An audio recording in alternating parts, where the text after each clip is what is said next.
Why construction companies fail. Now, it's a big thing in the UK, especially 16,000 companies every year registered as a building construction company go under, they file for liquidation. Now, yeah, failure is, liquidation, going bankrupt. That is an absolute failure, really. But there is also the sense of failure of having the same business for 20 years that never progresses. Is that a success? No, I would say that is also a failure as well. So it's not just about bankruptcy, but for me as well, it's also about a construction company that doesn't deliver a great product and actually make decent money and give people the life that started the company, give them the life that they actually want from it. I see that as a failure as well. So failure can be packaged up in different ways, and it doesn't need to be a complete car crash of going bankrupt, but that's how most of society views a failure. Now, obviously there are lessons and learnings on the way, and sometimes you have to take the rough with the smooth and you go through bad patches. But as we get into the main reasons of failure of construction companies as a whole, number one is always going to be cash flow. Cash flow is the lifeblood of any business. If you run out of cash, you are out, you are done. You cannot pay suppliers, you cannot pay your staff, your labour, you can't buy materials. It will all just come cascading down on you very, very quickly. And financial stress is the worst stress in the world. It is the biggest cause for relationships to split up at home as well, because you take all that shit home with you. But if you run out of money, it is the worst feeling in the world and not something that anyone wants to do. So that all links very closely to the financials.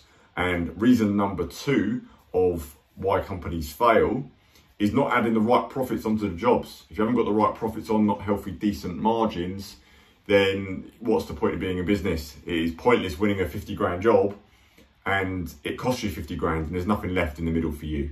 And that is the biggest issue, is putting on the right profit margins that are healthy, that are going to build up over time, that allows you to weather the storm if you do hit a difficult time, but also pump money back into the business, which we'll get onto as another reason. The next is not tracking the costs on the jobs.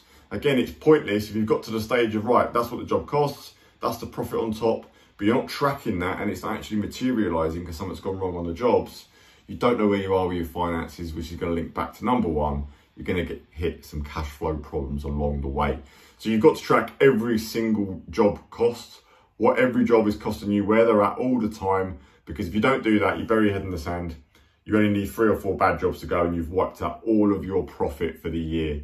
And as an example, if you've got £1 million company and the actual net profit at the very, very bottom, what's actually clear profit money is 100 grand, and that's what the company makes as a whole throughout the whole year, and you take on 100 grand job that goes wrong, that's all of your profit wiped out in one fell swoop. One person doesn't pay you, that's a year's work done. That's going to write off most businesses. So you have to track costs all the time and know exactly where you are with your finances without fail. No negotiation. That is the crystal clear bomb that you have to get right. You have to really know the finances. Then number 4 is marketing, which marketing is, look, it's just a posh word for saying being known. It's people knowing who you are, what you do, what your company does. The more people that know you, it is obvious that you're more people that can actually buy from you. If no one knows about your company and what you do, it's impossible to get customers through the door. And the thing with marketing is that as a business owner, you typically spend 95% of your time on delivery, but the journey is actually marketing, inquiries, quotes, sales, then delivery. Delivery is actually way down here. You make your money here at the marketing stage. So the more time you spend on marketing, and a really successful business owner, you want to be spending like 80% of your time in the marketing, the quotes and the sales side to grow the business, and then it's going to link to the delivery and off you go. So if you're not spending enough time here, you are going to reach into problems here, because a lack of marketing and lack of being known, there's not going to be enough work. So if you haven't got any work, you haven't got anything. So you have to look at it in that view, and marketing is a big factor to the success of a business. And if you're bad at marketing, you will not have a thriving business. And number 5, construction is all about relationships. All work comes from good relationships. Now that might be people in key relationships such as architects or project consultancy companies, or all sorts of different ways of like building reg, structural engineers, links and tick back, because you all work together as a hub. But relationships are also, when people are seeing you on social media, they're seeing your vans about, they're seeing you out and about, they know you from your marketing. Relationships are built over time, and people like to buy from people they know, they like, they trust. So the more that people see you, always be aware that you are always building relationships. You might even be just down the gym. You are building relationships with people by being there all the time, being seen, whatever. You're always focused on relationships, and you need to focus on more the relationships rather than the money, because the relationships will bring the money. You have to be a relationship orientated person running a construction company. Otherwise, it's going to lead to failure, because if you've got no relationships, if you hit tough times, you've got no one to call on, you've got no one to support you, and you've got no clients knocking on the door. So relationships are absolutely everything.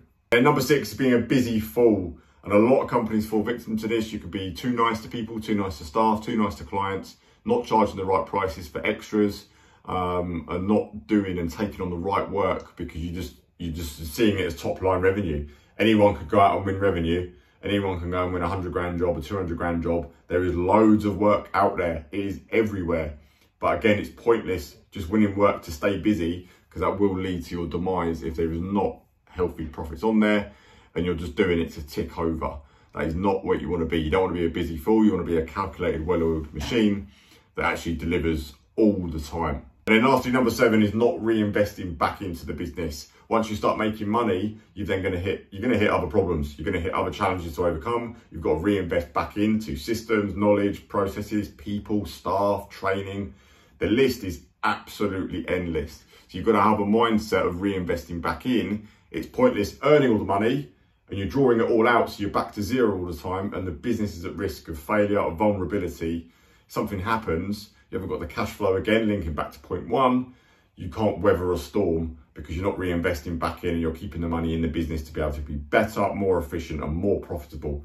And that's what you want as a business owner. You want to be looking at all the time, how can we do more, be more, and improve and enhance? And that involves reinvesting money back in and being emotionally detached from the money and just going, right, but if we do this, it's going to get us to here, to here, to here. And you're always looking forward and ahead. Now, they're the main reasons that companies fail. There's a lot of others as well that we can go over, but these are the key ones of why construction companies fail. So review what you're doing at the minute, see which ones that you're not currently doing, because that is going to lead to some hard times for you and yourself in your business. So focus on where you need to improve and move on.